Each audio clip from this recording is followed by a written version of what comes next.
রমাদান মাস উপলক্ষে বিশেষ যে ২৭টি আমলের কথা আমরা বলতে চাই, তার প্রথম আমলটি হলো চাঁদ দেখা। রমাদান মাসের চাঁদ শাবানের শেষ দিনে আমরা পশ্চিম আকাশে তালাশ করব, অনুসন্ধান করব। রমাদানের দ্বিতীয় আমল হলো সবচেয়ে গুরুত্বপূর্ণ আমল, সেটা হলো সিয়াম সাধনা, রোজা রাখা।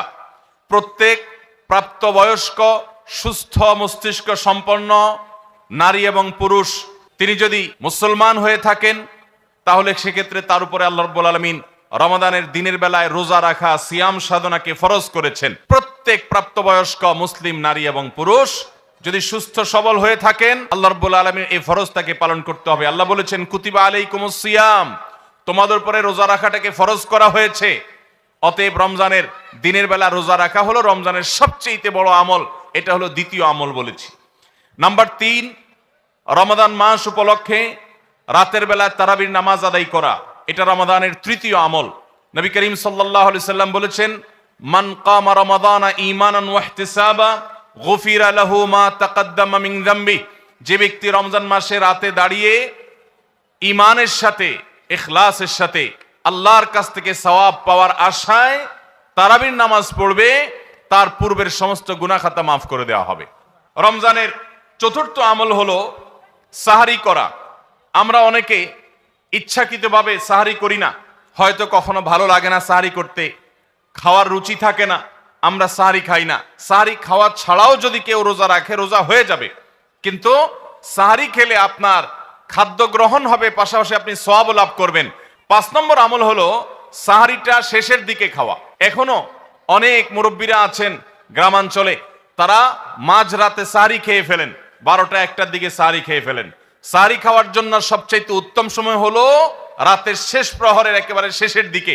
৬ নম্বর আমল হলো রমজান উপলক্ষে ইফতার করা। ইফতার মানে নাস্তা খাওয়া। সারা বছর আমরা দিনের বেলায় শুরুতে নাস্তা খাই, কিন্তু এর কারণে কোনো সওয়াব আমাদের আমল নামায় লেখা হবে এমন কোনো কথা বলা হয় নাই। কিন্তু রমজান মাসের সন্ধ্যা যখন আপনি ইফতার খাবেন, এই ইফতার খাওয়ার মাধ্যমে আপনি একটা সুন্নাহর উপর আমল করলেন, এটার কারণে আপনার আমল নামাতে একটা সওয়াব লেখা হবে।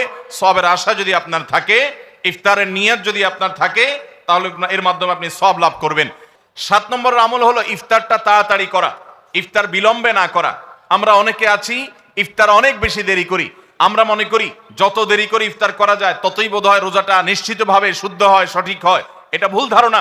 নবী করিম সাল্লাল্লাহু আলাইহি সাল্লাম বলেছেন, যতদিন পর্যন্ত এই উম্মত মুসলমান জাতি ইফতার দ্রুততার সাথে করবে, অর্থাৎ ওয়াক্ত হওয়ার পর আর বিলম্ব করবে না, ততদিন পর্যন্ত তারা কল্যাণের মধ্যে থাকবে। ৮ নম্বরের রমজানের আমল হলো ইফতারের দোয়া পড়া। ইফতারের দোয়াটা আমরা অনেকে জানিও না, আবার অনেকে জানলেও সেটা কখন পড়তে হয় সেটা জানি না। ইফতারের শুরুতে বিসমিল্লাহ বলে ইফতার শুরু করতে হবে, ইফতার করা শেষ, এরপরে দোয়া পড়তে হবে। আমরা অনেকে ইফতারের আগে দোয়া পড়ি, এই দোয়াটা ইফতার দোয়াটা পড়তে হয় ইফতারের পরে। দোয়াটা হলো যাহাবাজ জামা ওয়াবতাল্লাতিল উরুক ওয়া সাবাতাল আজরু ইনশাআল্লাহ, এটা হলো দোয়া। ৯ নম্বরের আমল হলো ইফতার এবং সাহারি উভয়টাতে খেজুর খাওয়া, এটা সুন্নাহ।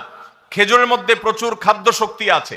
আমরা রমজান মাসে যে রোজা রাখি, সারাদিন পানাহার বর্জন করে থাকি, আমরা যদি সাহারিতে খেজুর খাই, আমাদের শরীরে প্রচুর পরিমাণ খাদ্য শক্তি থাকবে।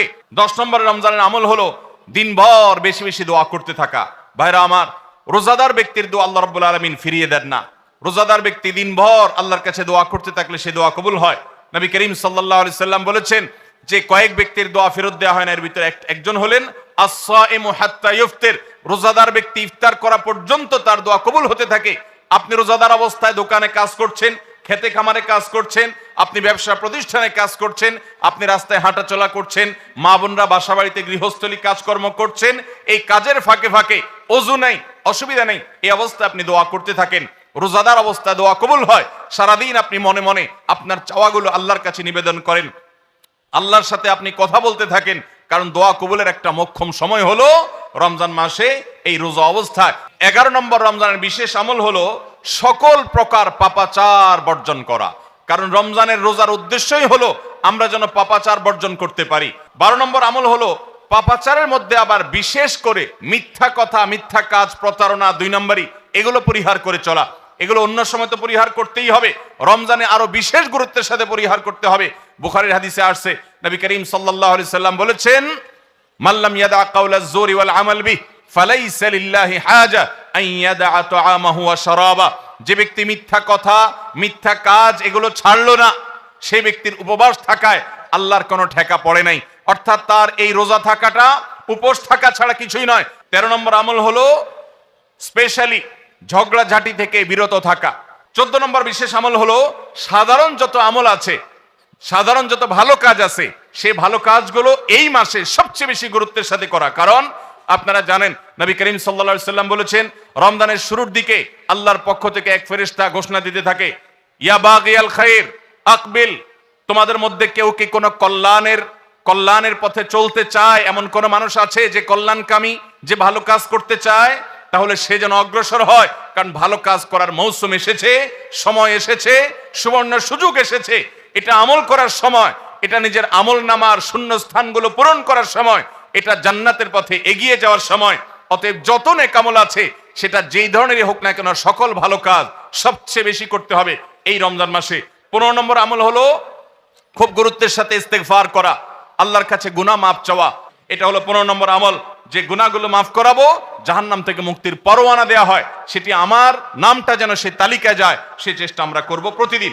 16 নম্বর রমজানের বিশেষ আমল হলো রোজাদারকে ইফতার করানো। নবী করিম সাল্লাল্লাহু আলাইহি সাল্লাম বলেছেন, মান ফাত্তারা সাইমান ফালাহু মিথলু আজরিহি মিন গায়রি আন ইউনকাসা মিন আজরিহি শাইআ, যদি কেউ কোনো রোজাদারকে ইফতার করায়, আল্লাহ রাব্বুল আলামিন ওই রোজাদারের রোজার কারণে তিনি যে সওয়াব পেয়েছেন তারটা তিনি পাবেন, অতিরিক্ত বোনাস হিসেবে যেই লোকটা ইফতার করালো রোজাদারকে, আল্লাহ তাআলা তাকে সমপরিমাণ সওয়াব দান করবেন। 17 নম্বর রমজানের স্পেশাল আমল হলো যে রমজানের বিশেষ গুরুত্বের সাথে কোরআন তেলাওয়াত করা। কারণ রমজান মাসের পরিচয় দিতে গিয়ে আল্লাহ তাআলা কোরআনে বলেছেন, শাহরু রমাদান আল্লাযী উনজিলা ফীহিল কুরআন, রমজান এমন মাস যে মাসে কোরআন নাজিল করা হয়েছে। এই কোরআন দিয়ে রমজানকে আল্লাহ পরিচয় দিয়েছেন, রমজান মাসের মর্যাদাই হয়েছে কোরআনের কারণে। এই জন্য কোরআনের সাথে রমজানে বেশি সময় কাটাতে হবে।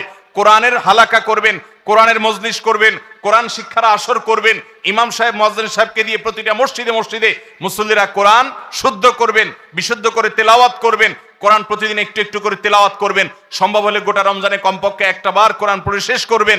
18 নম্বর আমল হলো কোরআন তেলাওয়াত করার আমল। আমরা সবাই জানি, কিন্তু কোরআন রমজান মাসে নবী করিম সাল্লাল্লাহু আলাইহি সাল্লাম শোনাশুনি করতেন, এটা আমরা অনেকে জানি না। জিবরিল আলাইহিস সালামের সাথে নবী করিম সাল্লাল্লাহু আলাইহি সাল্লাম কোরআন শোনাশুনি করতেন। তিনি জিবরিলকে শোনাতেন, জিবরিল তাকে শোনাতেন। এই জন্য রমজান মাসে আপনি কোরআন তেলাওয়াত করে আপনার স্ত্রীকে শোনান, স্ত্রী তেলাওয়াত করবে, আপনি শুনেন, আপনি অন্য কারোর সাথে এভাবে শোনাশুনি করেন। 19 নম্বর আমল হলো সাদাকা করা, দান করা। 20 নম্বর আমল হলো সাহরি খেতে আমরা যখন উঠি তখন একটু তাহাজ্জুদের নামাজ পড়া, একটু দোয়া করা। এই সুযোগটা 11 মাস আমাদের হয় না। তাহাজ্জুদের নামাজ এত গুরুত্বপূর্ণ যে কোরআনে কারিমে আল্লাহ রাব্বুল আলামিন এই নফল আমলের নির্দেশ করেছেন, অমিনাল লাইলি ফাতাহাজ্জাদ বিহি নাফিলাতাল লাক, রাতের কিছু অংশ নফল হিসাবে তুমি তাহাজ্জুদ পড়ো। ভাইরা আমার, 5 ওয়াক্ত নামাজের জন্য ডাকে মুয়াজ্জিন আজানের মাধ্যমে, আর তাহাজ্জুদের জন্য ডাকেন স্বয়ং আল্লাহ রাব্বুল আলামিন। 21 নম্বর আমল হলো আল্লাহ যাদেরকে সামর্থ্য দিয়েছেন তারা উমরা করবেন। রমজানে উমরার ফজিলত হলো, নবী করিম সাল্লাল্লাহু আলাইহি সাল্লাম বলেছেন, উমরাতুন ফি রমাদান তাআদিলু হাজ্জা, রমজানের একটা উমরা একটা হজের সমতুল্য। 22 নম্বর আমল হলো রমজানে দিনের বেলা রোজা রেখে বেশি বেশি মেসওয়াক করবেন। আমরা অনেকে এটা জানি না যে রোজা রেখে মেসওয়াক করা যায়, আমরা বরং অনেকে মেসওয়াক করি না যে রোজা দুর্বল হয় কিনা। অথচ আম্মাজান আয়েশা রাদিয়াল্লাহু তাআলা আনহা বলেছেন যে আমি নবী করিম সাল্লাল্লাহু আলাইহি সাল্লামকে রমজান মাসে রোজা রেখে এত বেশি পরিমাণে মেসওয়াক করতে দেখেছি যে গুণে শেষ করা যাবে না। এই জন্য রমজান মাসে আপনার পকেটে মেসওয়াক থাকতে হবে। 23 নম্বর আমল হলো রমজানের শেষ 10টা দিন ইতিকাফে বসে যাওয়া। যাদের তৌফিক আছে মসজিদে ইতিকাফে বসে যাবেন। 24 নম্বর আমল হলো রমজানের শেষ দশকে বেশি বেশি ইবাদত করার চেষ্টা করা। বুখারী শরীফে আসছে নবী করিম সাল্লাল্লাহু আলাইহি সাল্লাম সম্পর্কে আম্মাজান আয়েশা বলেছেন, ইদা দাখালাল আশর, রমজানের শেষ 10 দিন যখন শুরু হতো তখন নবী সাল্লাল্লাহু আলাইহি সাল্লাম কি করতেন, আইকাজ আহিয়া লাইলা, সারা রাত আর ঘুমাতেন না। শেষ 10 দিন সারা রাত ঘুমাতেন না। ওয়াসাদ্দা মিযজারা, কোমর বেঁধে নিতেন। ওয়াইকাযা আহলা, এবং তার পরিবারকে তিনি জাগিয়ে তুলতেন। আরেক হাদিসে আসছে নবী সাল্লাল্লাহু আলাইহি সাল্লাম বলেছেন, কারণ নবী সাল্লাল্লাহু আলাইহি ওয়াসাল্লাম ইযা দাখালাল আশর ইয়াজতাহিদু ফীহি মা লা ইয়াজতাহিদু ফী গায়রি, নবীজির জীবনে কখনো ইবাদতের জন্য এত চেষ্টা করতেন না যত চেষ্টা করতেন রমজানের শেষ দশকে ইবাদতের জন্য।